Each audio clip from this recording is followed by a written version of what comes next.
So hello, welcome to Radio Evolve. Hello, Rob Hopkins. Hello.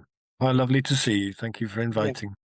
great to see you, Rob Hopkins. You are co-founder of the transition movement with transition towns that reach many countries. Now you offer author, a speaker, podcast host, so very, very active in that whole area of regenerative transformation or regeneration.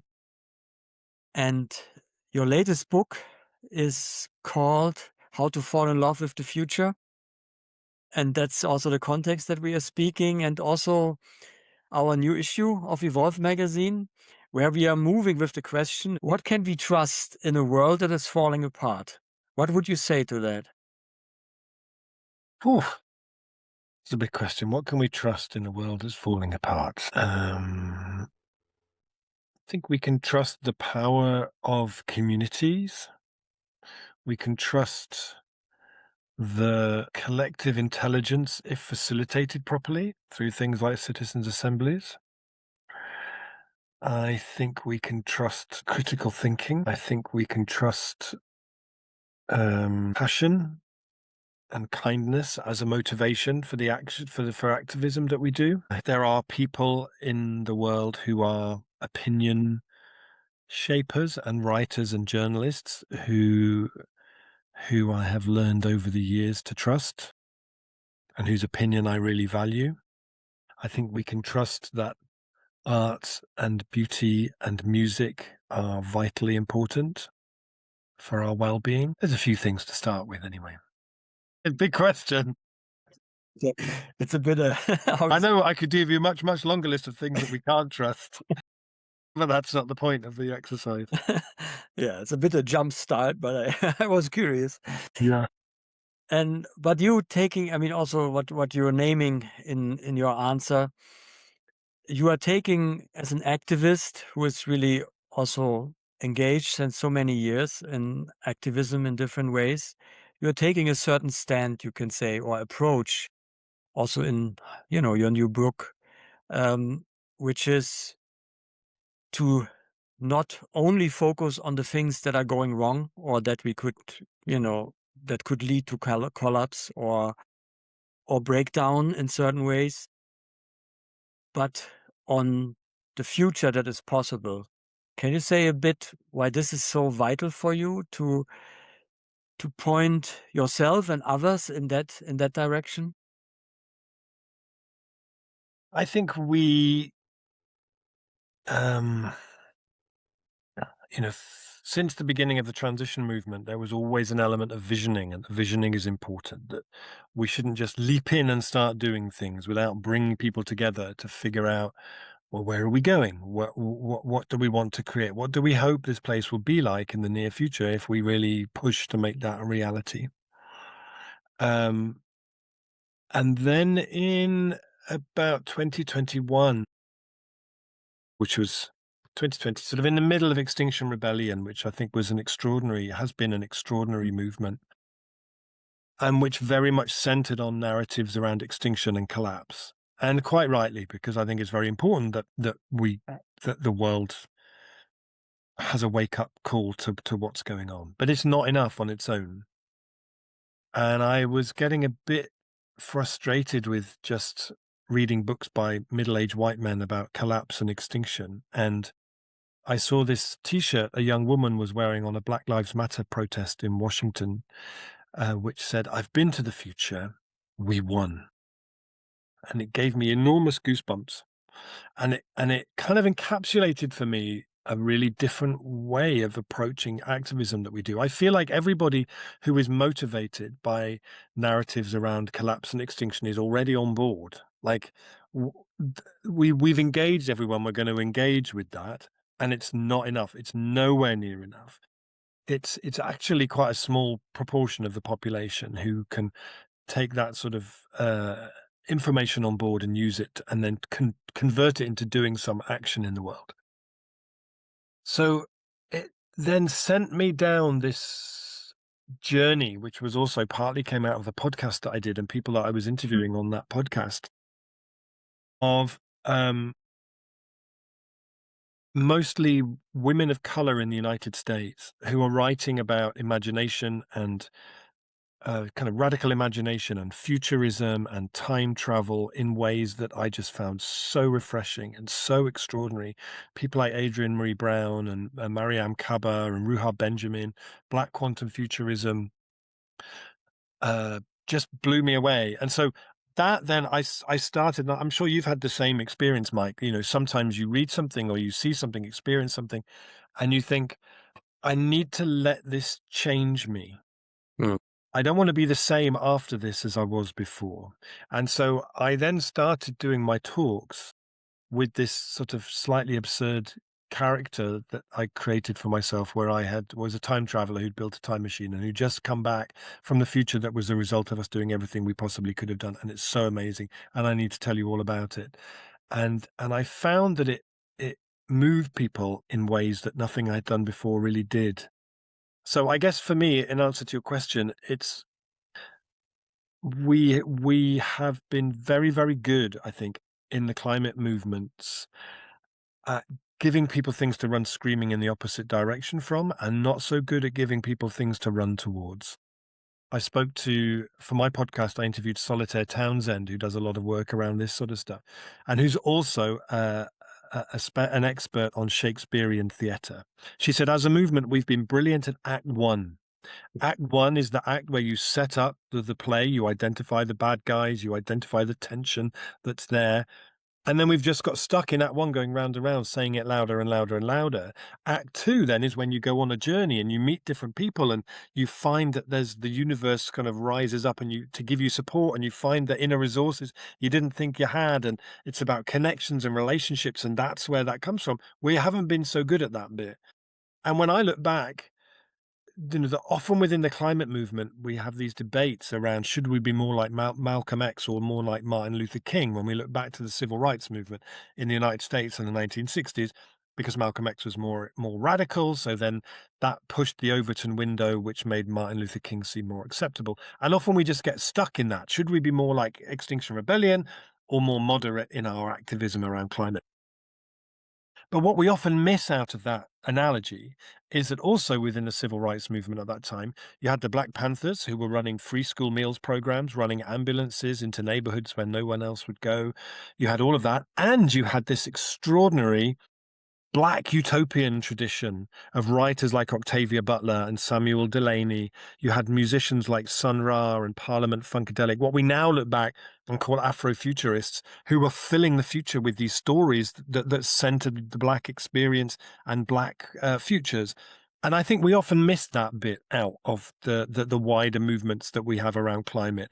And so what I've been trying to do is to bring that bit in as well, and to allow more create space for more kind of playfulness and silliness. And but also for me it's quite a profound practice, that idea that we open the door to the future and name the future and describe the future. And in these days now where it feels like the future is being cancelled and the future is being colonized, it feels to me like profoundly important work to be doing. Mhm. And I found it also interesting and looking in your book that you highlight that so much as you're also doing now, that you were so inspired by these voices from, you know, from Black communities, or also from indigenous communities, or from non-binary people.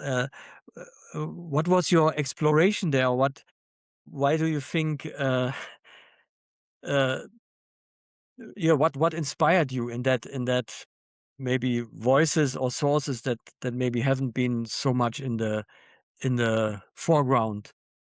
Yeah, well, when I started doing the podcast, I set myself a kind of a principle that I would every episode had two guests. And I promised I would never do an episode that had two white male guests in it. I wanted to push myself to reach beyond the usual pool of people who always end up on each other's podcasts. And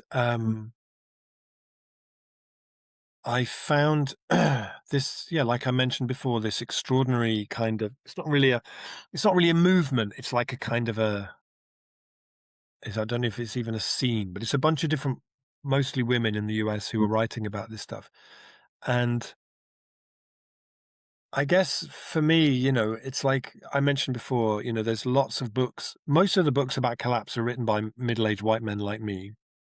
And maybe it's partly a reflection that for the first time in a very long time, maybe for middle-aged white men, maybe the world is collapsing a bit.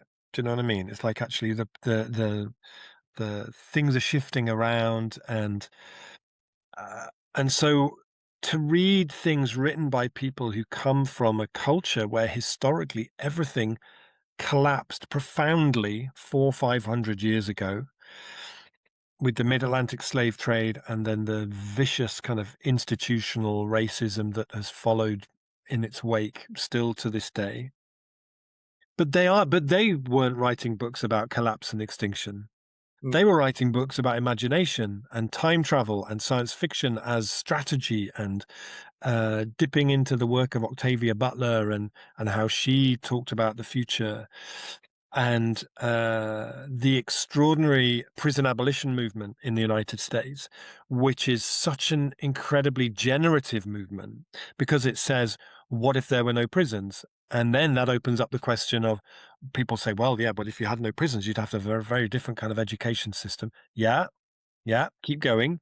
And the fact that that movement has existed for 50 years, 100 years, exploring those questions, and then the same thing often within queer culture, that exploration about, well, what if gender isn't binary? And actually, what if it's a long continuum and people can be at any place along that continuum and people can reimagine who they are on an almost daily basis? I find that massively liberating. And kind of indigenous futures movements and the Afrofuturist movement is something that I take a huge inspiration from because it's so kind of bright and colorful and playful and I've found more inspiration and more joy and more insight in immersing myself in the work of people like that than I did in the work of the people who I would otherwise be reading, I think. Not to knock that, and I'm not and off, not to say that we shouldn't be talking about collapse and extinction and that we shouldn't be writing about that because it's a very real possibility and actually at the moment it's definitely the most likely possibility but what I found from reading those people was a kind of a also maybe a kind of a a merging of this idea which was kind of going on in my own life at the time that either we're artists or we're activists mm, and uh, what I found in that world was this sort of really bringing those two things together. That you can be both of those things at once. Which actually, as somebody like me who went to art school when I was 18 and who still draws, but very much in my spare time, and who always saw that there was kind of artist Rob and activist Rob, to over the last few years be bringing those things much more closely together. I think maybe also fed into why I drew so much inspiration from those people. mhm. And you work or play with that idea of time travel quite a bit. I mean, also, yeah, as a kind of a way to approach people, but you also researched on the effects of it. Why has that become so crucial? This idea to being able to to travel into into the future and and connect to a future possibility that way.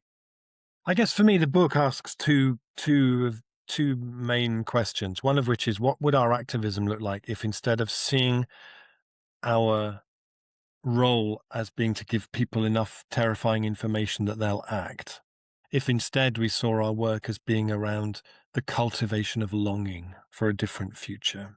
But the second question is, what if we did our activism as though time travel were possible? Which is a slightly more eccentric question, I will grant you. But I found that as I was starting to do the research, I was coming across amazing artivists, yeah, kind of activists and artists who were playing with time in really interesting ways. Often when we're activists, our work gets very much stuck in the present. We're very much rooted in the present. Every demonstration you go on, people say, "When do we want it? Now." No one ever says, "When do we want it? In about 180 years or 5.5 years ago." Like now, now, now, now. And then I found people like Black Quantum Futurism, like an amazing artist in the United States. Uh, oh God, I've forgotten her name. It'll come to me in a moment. Who does this incredible project called Afronautic Research Labs, and other people who were taking this approach to activism, where they would help people to step into the future, to understand the past, and mixing it all up. What I call in the book temporal fluidity. This idea that we move through them, because this idea that time is this linear process that just ticks minute by minute, hour by hour, day by day, year by year, is a quite a recent thing. That kind of Newtonian time. And what Rashida Phillips writes about from Black Quantum Futurism is the links between that sort of linear time and colonialism and slavery. One of the first things that you do as an invading, colonizing power is to arrive into a culture that already has an incredibly sophisticated understanding of time. Some traditional African understandings of time, time is actually running backwards. Indigenous Australian understandings of time have this incredible sense of deep time that spans huge distances in time. And then you arrive, you put up a tower with a bell on the top that rings every hour, and you start to restructure everybody's lives around that.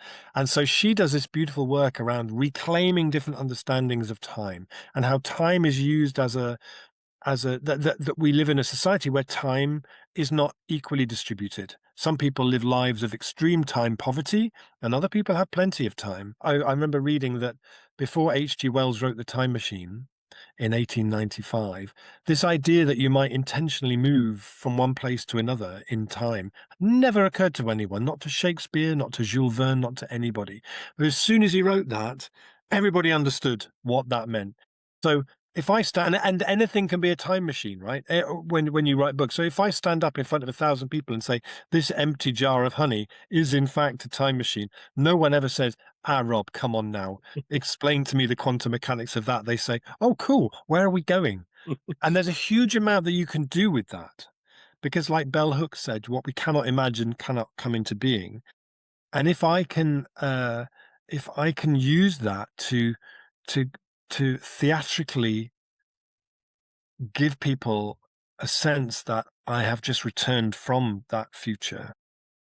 I think there's something very powerful about, in times that feel really uncertain and dangerous, to have people step back through the fabric of time and go, I've just been to check it out for everybody, and actually it's amazing. It works out fine. Don't worry about it. There's something really powerful about that. So I do a lot of work now using lots of different ways to give people an experience, like I said before, when the future is being cancelled and the future is being colonized, giving people an experience of stepping forward into time is a very powerful thing to do. What we're doing is helping people to create memories of the future, to create a nostalgia for the future. And all the research shows that actually that's a very powerful way to increase people's commitment to making change happen, their sense of agency, and it's also much more playful and much more fun, and it's also not what is expected of us. The sort of people's mental stereotype of a climate activist is it's going to be really long and boring and miserable, and everyone's going to be really, really grumpy. And actually, the more we can subvert that, I think there's a real power to that too. Mhm. And when you do this, uh, you know, this kind of, um, lectures, or, take people into that into that perspective, what do you see happening? What do you see liberated, or showing up for people, or in the space you are doing that? So when I do that exercise, I ask people to. I tell them I've brought my time machine along with me, which is a bit of a theatrical flourish. And then I ask them to close their eyes and to imagine, and I have different ways that I facilitate it, but the idea is basically that they are leaving 2026 and then they're arriving into the 2036 that was the result of them doing everything, of us doing everything we could have done. So it was this incredibly transformative 10 years that nobody in 2026 could see coming. But it's done that strange thing. And we're going to step out into that future and we're going to take a walk around. And then I ask them, keeping their eyes closed, to turn to the person next to them and share with them what they saw. Mm. And then we hear back into the room. And I've done that. I was figuring out the other day, I've done that exercise, I think, with about 15,000 people over the last few years in big, big events and small workshops. And it's so interesting how universal people's responses are. People talk about the cities are much greener, they're much softer, the air smells better, the bird song is louder, people are less stressed, people are doing more meaningful work, people have more time, there's more public art, there's better mental health for young people, there are fewer cars, there's more bicycles. Like, thousands and thousands of people have told me that. And there's a woman called Elise Boulding, who's a Quaker, who was also the person who first invented peace studies as an academic discipline in the United States in the early 90s. She was doing a very, very similar exercise with men in men's prisons in the early 90s, and she wrote a beautiful paper where she captured what they told her they imagined when they imagined a future in that way, almost identical to what people are now telling me, like 35, 36 years later. And her conclusion was, I think we have many more allies for the work ahead than we might think we do. So it's something that's I think I think what it does is that we live in an economy which is all about pleasure and desire, and selling us things that release dopamine for a short period of time, and then we need to get something else. And we know that when you base an economy on pleasure and dopamine, you see a rise in addiction and a rise in depression. I think what this activity does is it bypasses that, and it allows you into a future that's based on contentment and based on happiness. And one of the things that I did in my podcast was that I started every episode like that with my two guests. I would ask them to shut their eyes, and we would travel forward. We would walk around in that future, and then we would come back. And then at the end, we did a bonus thing that was called the Ministry of Imagination. And I would inaugurate them as ministers in this imaginary government ministry. And I'd say, you can come up with three policies, any three policies you will like, as bold, as audacious, that would really accelerate our journey towards this. And in 2024, I realized that that year there were more elections than any other year in human history, of the most important elections. Mostly people voting on policies on manifestos with no imagination in them at all, really. So I edited all of those 600 policies together into a document, which people can find on my website, called the Ministry of Imagination Manifesto. And when you put them all together, you start reading it. The first few pages, you're thinking, "Oh yeah, like that's going to happen." I don't think. But then after a few pages, you find yourself going, "We could though, couldn't we? Actually, we could. We could do that, couldn't we? We could do that." So that's what I try and do. Is like it when I present those futures and help people to those futures. It's not saying this will be the future, Mhm. but I'm saying this could be the future. And if we shut that out as a possibility and we negate that as a possibility, then it's just absolutely never gonna. Mhm. So what I hear you also saying is there is something in us as human beings, that somehow, given being in a space where that can show up, where we kind of from our inner sensing what is a good, a healthy, a kind of fulfilled life, know how that could look. I mean, in different ways, obviously, but would you say that there is a kind of a inner sense in us that we can draw on, or not draw enough on, Yeah, where we actually know what that could look like? I think it's, I think what I've learned from doing that is that it's much more universal than we might think. We live in this world which is very polarized by social media, and this lot of people hate this lot of people, and these people are right and these people are wrong, and nobody will ever agree on anything. Actually, when you do that exercise, you realize maybe, yeah, like Elise Boulding said, we have a lot more in common than we might have thought we do, and that maybe that also gives us a really good platform on which to start. Maybe we start there and then we work backwards, figuring out how we might get there.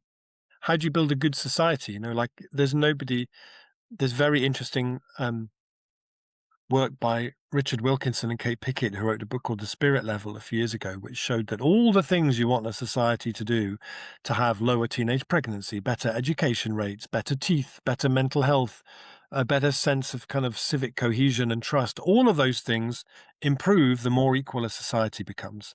And Kate just wrote a really good book, which I have, which is called The Good Society, which I really, really recommend. It's fantastic, which is about actually we could create a society where people are much healthier and people are better educated, and it's not a huge leap to make. If it's all entirely possible, it's only this weird thing that we've allowed to take hold over the last 40, 50 years that change can't happen quickly and change has to be very unambitious. And we just need to have everything in little incremental little steps. And we can't do bold, imaginative things. If the climate change is really a failure of the imagination on the most epic scale. And I would hate for humanity to be the species that goes extinct, leaving a headstone that just says, sorry, we couldn't think of anything else. I think we're better than that. And our history shows there are many times when people are motivated and do incredible stuff on behalf of each other and improving the world for each other. This time is no different from any of those other times. Mhm. Yeah, what you're speaking about also is the kind of ability for imagination, also collective imagination. How do you see that quality in ourselves? I mean, you how would you distinguish that from just making up a fantasy so we kind of are not so depressed kind of thing, and Yeah. and just saying, oh yeah, maybe it's gonna be good or something like that, and to that real capacity of imagining that it can be different, and that can be a real source also of that kind of change you are pointing to. So Rebecca Solnit, who's an amazing American journalist and writer, she says hope is not a lottery ticket that we sit clutching on the sofa. It's an axe you use to break down doors. Mm, And Mariam Kaba, who's the amazing prison abolitionist in America, who I had the great honor to interview on my podcast, she says we must imagine while we build, always both. I mm, am not for a moment, and the book is very clear in saying, I am not saying all we need to do is to sit around and imagine. That's very nice. It doesn't really get us anywhere. It has to be coupled with action. It has to also be coupled with supporting people to then turn that imagination into making things happen. We have to give it people experiences where they can rehearse the future. In Bologna in Italy, the municipality, when they noticed a real decline of people being involved in democracy, created what they called a civic imagination office with mm, 6 laboratories around the city where they invited people together in really well facilitated events to imagine the future in different ways. And that led, what the brilliant part about that was that after people had done the imagining and had come up with ideas of things they wanted to happen, the municipality would sit with them and say, that's a great idea. Let's make that happen. We can offer this and this and this. You can offer that. Let's make a pact. And so in the last few years in Bologna, they made 500 pacts between the municipality and the people that range from making a new little garden somewhere through to really ambitious things like turning an empty building into a new school to train young people as classical musicians. It's now the main way the municipality finds use for empty buildings. We see other cities now that are using citizens' assemblies for all of the big decisions that they need to make. But if we just do action without engaging the imagination, without a kind of a vibrant sense of what the future could be like, it's all a bit joyless. It doesn't achieve as much as it could do. It doesn't really bring people along with us. We end up in a big sort of fight about, well, we have to reduce our carbon footprint by 20% within 10 years. What does that mean to anybody? It's all just becomes like numbers and policies. We need to find when I was saying before, one of the questions in the book is, what does our activism look like if we put the cultivation of longing at its heart? With that, I think comes a recognition that those of us who are activists and who've been doing this kind of work for a long time are not very good at cultivating longing. It's not what we do. It's not what we're trained to do. Climate scientists are even worse. It's not their job to cultivate longing. The people in our culture who are good at that are street artists and poets and writers and so on and so on. We can't do this without those people. Mm. So the book, as much as anything, is really a kind of an appeal to artists and writers and so on to get involved in the creation of longing at scale. Don DeLillo, the novelist, said, "Longing on a large scale is what makes history." Mhm. And I think we should never forget that. And we can't do that in a context that's just people talking about policy and ideas and numbers. Mhm.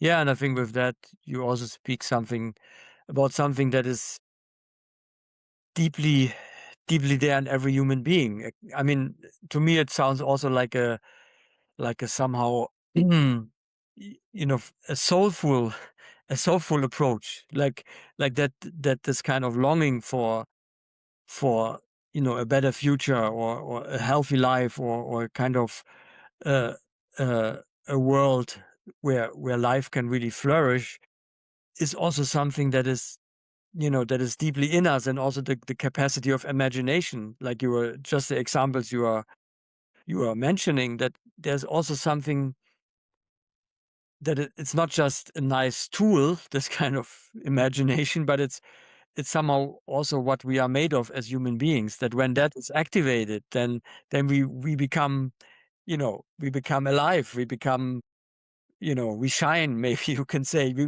become creative. We wanna do something. We wanna work together with other people to create something, and not just, yeah, like you're saying, follow some orders or some rules to get there. And I get, and I think it's drawing on a on a creative capacity that we have as human beings, that is often not really doesn't really have space to come forth and to show itself.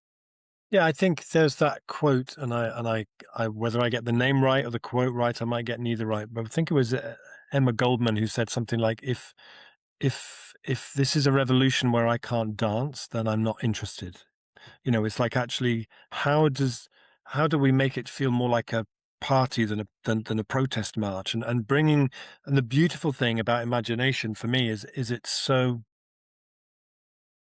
unpredictable and playful. Ursula Le Guin, one of the great guardians of our collective imagination, she once said that the word creativity has been so abused by capitalism that I don't use it any longer. She said, but they can't have imagination. Mhm. Imagination is ours. Imagination is mischievous and naughty and doesn't do what it's supposed to, is unpredictable, and it feels great. It's like the book that I wrote before this one, that was called From What Is to What If, that was about what's the state of health of our imagination right now. Is it the case that climate change is a failure of the imagination? And if so, why? Why are we having a failure of the imagination at this vital moment in history? And as part of that, I was really became obsessed with this idea of what would it feel like to live in a culture where the imagination was coming back. We've lived with this erosion of the imagination, I think, since the mid 1990s, where it has been designed out of our education system, out of most people's work life. It's been designed out of our public life, out of our politics. There's in many schools, there's not even any resources for art, for creative writing. All of that has been devalued and devalued. And to a point where I think we now are living in a real times of real imagination crisis and imaginative poverty. And so I went up to Dundee to visit a project called Art Angel, which works with people with mental health problems, burnout, stress, trauma, and uses art as a way to help them kind of repair themselves or reimagine themselves. And they're on the first floor of an office block in the middle of Dundee, and people come who either their doctors send them or they just decide that's what they need. And I spoke to so many people who told me how they were reimagining themselves through this process. It was very moving, actually. And they, every year, to assess how they're doing, They don't give their artists, they call them artists, they don't call them clients or patients, they call them artists, and they give them a piece of paper to evaluate how well they're doing. Not not a multiple choice questionnaire. It's a piece of paper with 2 outlines of a human body, and they say, fill the first one to show how you felt before you came to Archangel, and the second to show how you feel now that you've been coming here for some time. Mm. And I looked through a big pile of these. It was very, very moving. And one that really stood out for me was one where the before character, they had just taken black paint and just splattered black paint onto this silhouette of a person. And the after one was all done in glitter and had wings and was this beautiful, colorful, gorgeous thing. And I always look at that picture. I use it in my presentations and I say, this is that's what it would feel like to live in a time of imaginative renaissance. Wouldn't that be incredible? Don't we want our children to live in a time where the imagination just flourishes? There have been times in history where that has been the case, incredible times to live through. And I think we're due for one of those times now. Mhm. Yeah. Yeah, it also makes me wonder, the question that I asked in the beginning, what can we trust in a world that is falling apart? And and in a certain way, what is, what we are talking about is also a kind of certain way of understanding the world is falling apart or is coming really to its limits, which is a kind of trying to manage things in an instrumental way or control things or regulate things and all that and in a certain way what I hear you saying is yeah that world maybe needs to fall apart to give rise to a world that has much more of this imaginative resources being brought into life. You mentioned that this is also really that is not a kind of byproduct of maybe moving to a better future, but is actually part of it or that that it's not just about how do we survive maybe this time, but who can we be as human beings, like you were saying, and that Yeah, how can we be as human beings and be together when that kind of imaginative capacities uh, are flourishing. That is a and that is interesting. That is already a kind of vision. It's a bit a kind yeah, of a connection to the future. Wow, that could be, but also in a certain way, that is also something that we all have available to us also now. I mean, this capacities, and that's what I understand you trying also to do to to envision the future and create this longing or this love for the future and see but it's already here because we can be touched by it and we can feel like wow that would be amazing what or like you're saying through art people we can reimagine ourselves also in our yeah. ways of how we are in the world.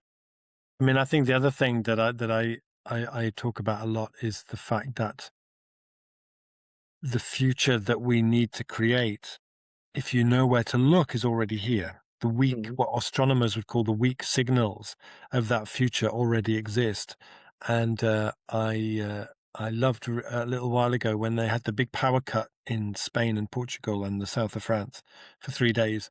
I saw someone on LinkedIn did a post where they said, well, for the first 3 hours, everyone was really worried. We didn't know what was going on. And then it got to 5 o'clock, and everybody went out of their houses and bought a bottle of wine and a barbecue and some musical instruments. And we all met in the street and we all had a really nice evening together. They said it was like being in a Rob Hopkins book.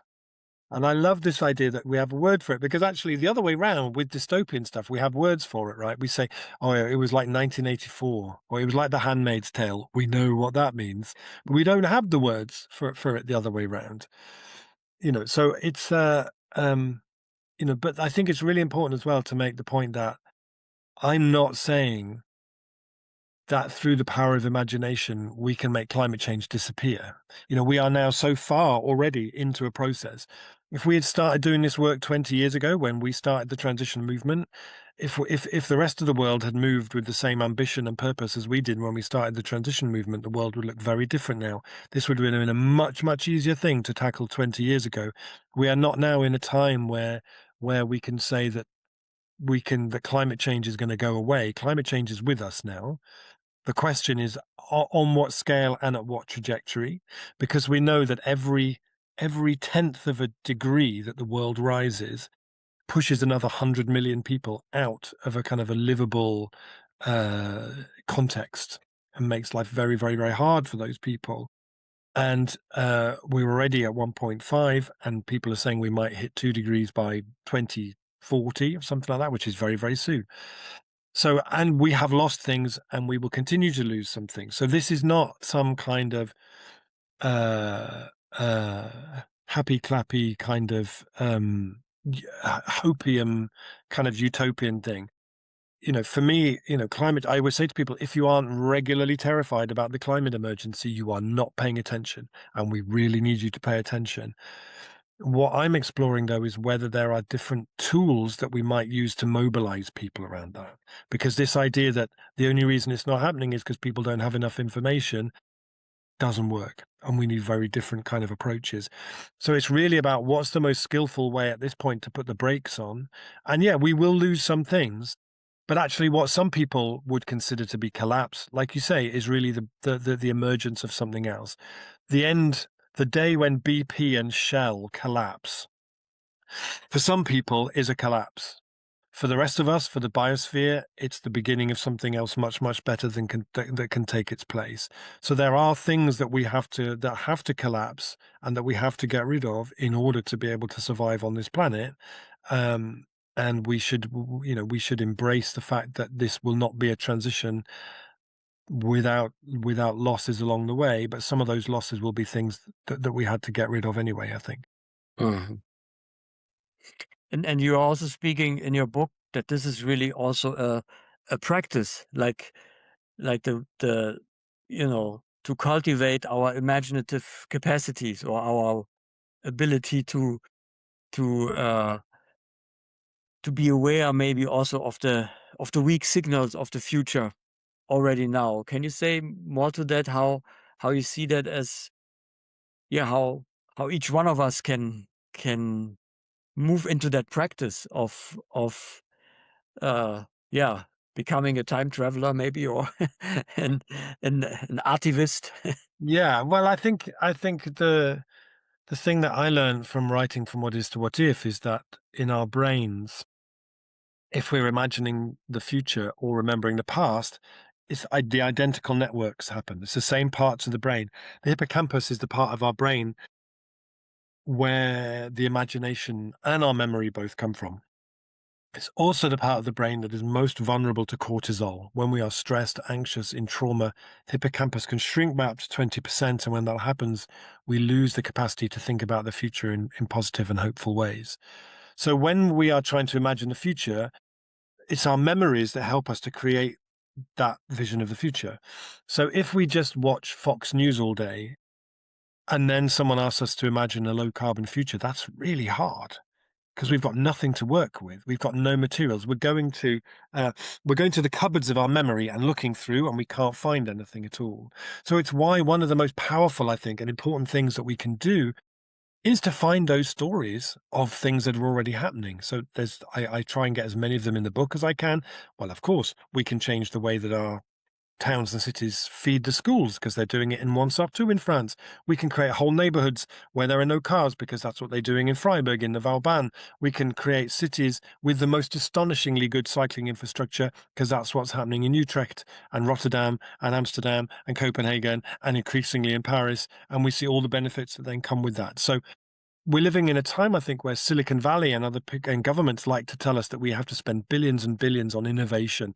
I'm not convinced that we need to spend billions on innovation because we already know how to do everything that we need to do in order to save ourselves. We just need to get on with doing it. And often those things aren't tech kind of solutions. Often they're about redesigning where the streets go and taking up the hard surfaces. And you don't need innovation to do that. The piece that's missing is how do you cultivate longing for that at scale? And that links back to stories, that links back to media, it links back to how we talk about this stuff, which again, if we just talk about collapse and extinction all the time, we lose that, I think. So yeah, I would say to people that that practice of imagining traveling to the near future and walking about should become a daily practice in the same way that yoga or meditation or running are for some people, because the reality is that doing the opposite of that is a daily practice for all of us. We wake up in the morning, we turn our phones on, we look at the news, and then all the joy gets sucked out of everything, and our idea that anything could ever not be like this just completely disappears. So for me, there is a practice there, which is whether it's a magazine like Positive News or Imagine 5, which is a Dutch magazine full of solutions of change, whether it's following the transition movement or, there are a number of people now who are posting these stories of things that are happening. Every town, every city, there's so many amazing things going on there and people doing amazing things. They never, very, very rarely get into the media, but all around you, there will be amazing things going on. Find out what they're doing, volunteer with them, learn what they're doing, and fill the cupboards of your memory with those stories. So the next time someone tells you, "Yeah, but this, it has to be like this because it's always been like this, and there is no alternative," that that that's rubbish, and you can challenge that because that's rubbish. Mhm. Yeah, with that you also speak to a kind of, you mentioned it also in your book, a kind of cynicism that that often comes then to that kind of uh, possibility that, people say, yeah, that's, yeah, come on, that's not possible. How do you, what in your sense is the way to to move beyond that kind of cynicism that we yeah, we maybe just not able to do it, or not I don't know, smart enough or wise enough. Cynicism is quite a safe place to be. It's Mm, a lazy place to be. It doesn't take much effort to be cynical. You can just and it just you're just going around shutting down possibilities all around you, and maybe sometimes that's justified, but there'll be many other times when actually it's really, really deeply unhelpful. Um, and I guess for me, I see that one of the best ways to challenge that is to create examples and gather examples that show that that's not the case. mhm, And, a lot of the work in transition, I guess, has been of people who say, well, of course, if we actually tackled climate change meaningfully, we would all be living in a cold cave eating green potatoes and feeling thoroughly miserable. Actually, the transition movement shows again and again and again and again and again that that's absolutely not the case. And that if we approach it right, addressing the climate emergency offers us the opportunity to address so many other things, so many other aspects of what's not working at the moment we can address by tackling the climate emergency. And actually, most of the things we need to do to tackle the climate emergency are also much, much better for mental health, for physical health, for biodiversity. But we never really tell that story and celebrate what that could be. If we reframed addressing the climate emergency as a holistic, society wide mental health strategy, maybe we get more people on board and the benefits would be more apparent, but we would be doing most of the same things. mhm. Yeah, that's interesting because often that is also framed, this kind of change or transformation, as kind of all the things we cannot do anymore or should not do anymore, and Yeah, they kind of what we might, yeah, lose as, ways to travel or whatever.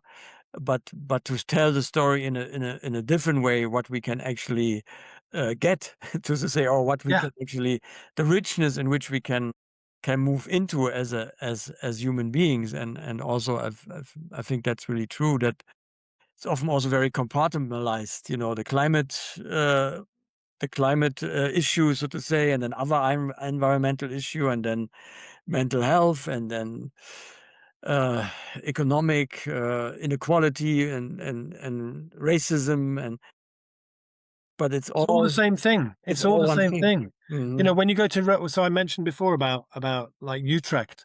So in the Netherlands, the Dutch government spend €500 million every year building the best cycling infrastructure in the world. And their logic is that they know through research they've done that that saves them 38 no 19 billion euros off the national health bill.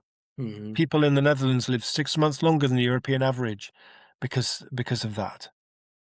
So we can look at that. Okay, so you're going to invest in cycling infrastructure. It's not an expense. It's an investment because you're saving like 30 times more over here off other things. Well, you could apply that. We know that it costs 1.2 million pounds in the UK when a child goes into care over their time in care.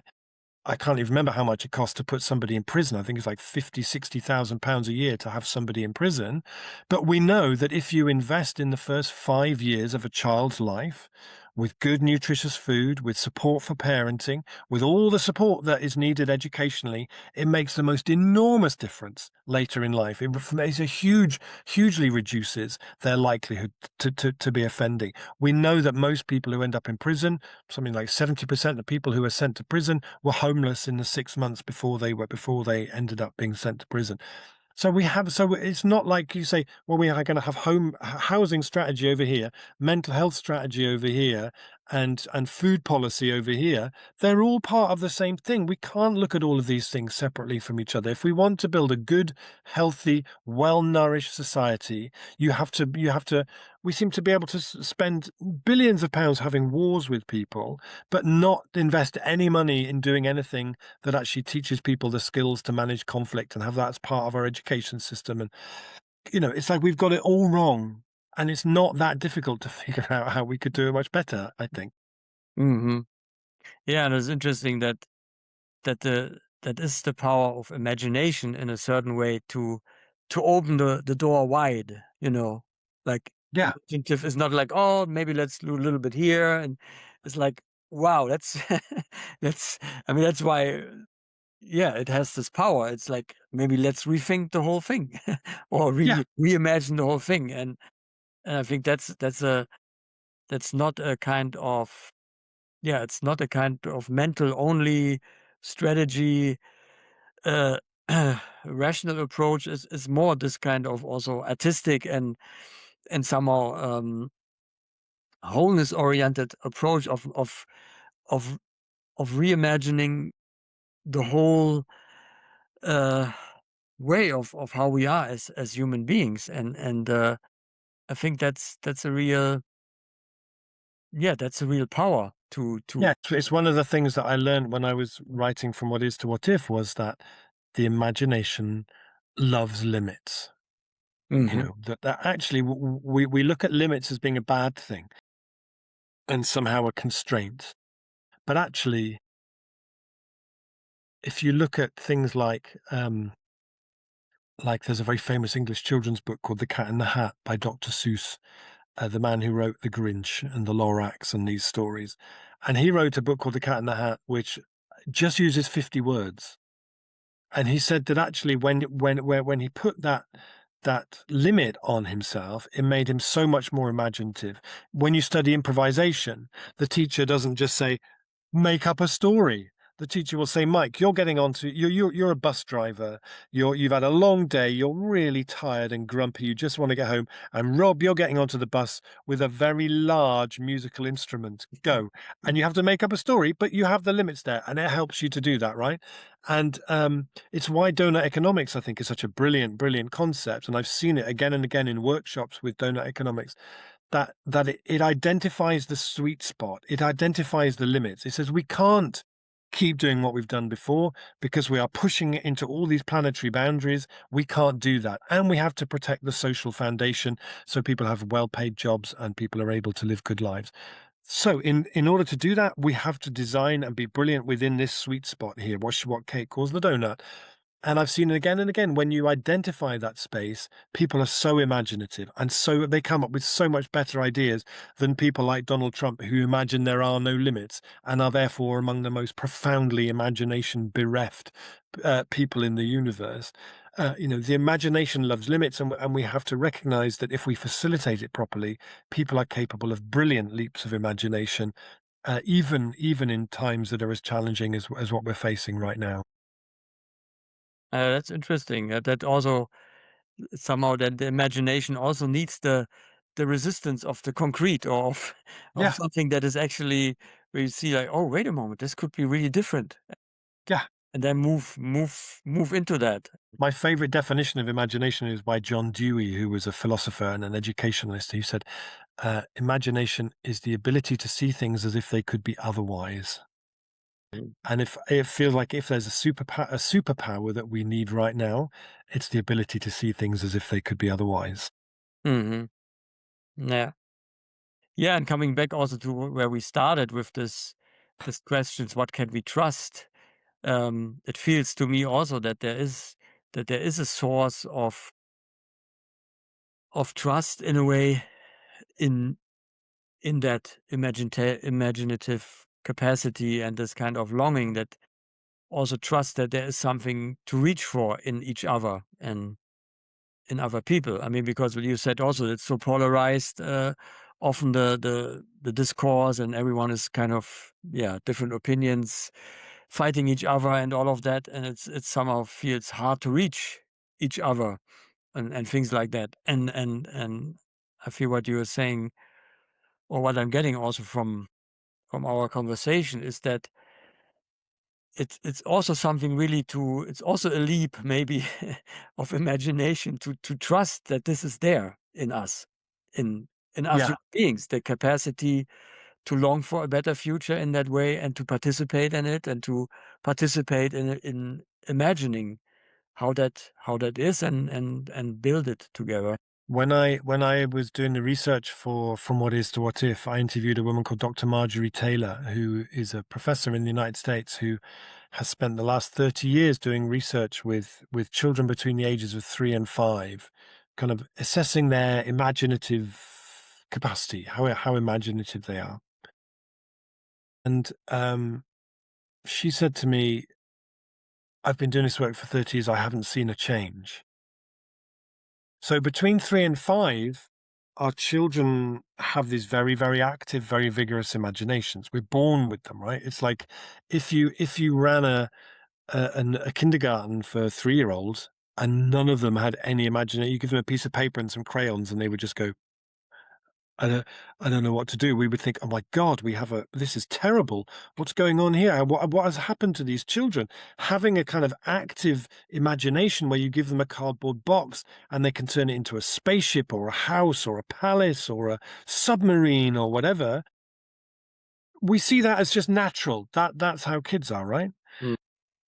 But then something happens after the age of 5 where their imaginations just shrink very, very quickly to produce adults now where we think, "Oh, I don't have an imagination." I speak to adults who say, "Oh, I don't have an imagination," and but we see that as being normal and that as being natural. Actually, the natural state was those kids before they went to school. Mm. And actually, that imagination, we should have an education system that fosters that and builds on that and loves that and nourishes that and honors that. And so kids come out of school with that same sense of this cardboard box could be a submarine or a palace or a house. This town could be this, it could be that, it could be the other. When you're faced with a challenge, we have homelessness in our town. Well, we could do this, we could do this, we could do this, we could do this. The fact that we don't have that does not mean that that's natural.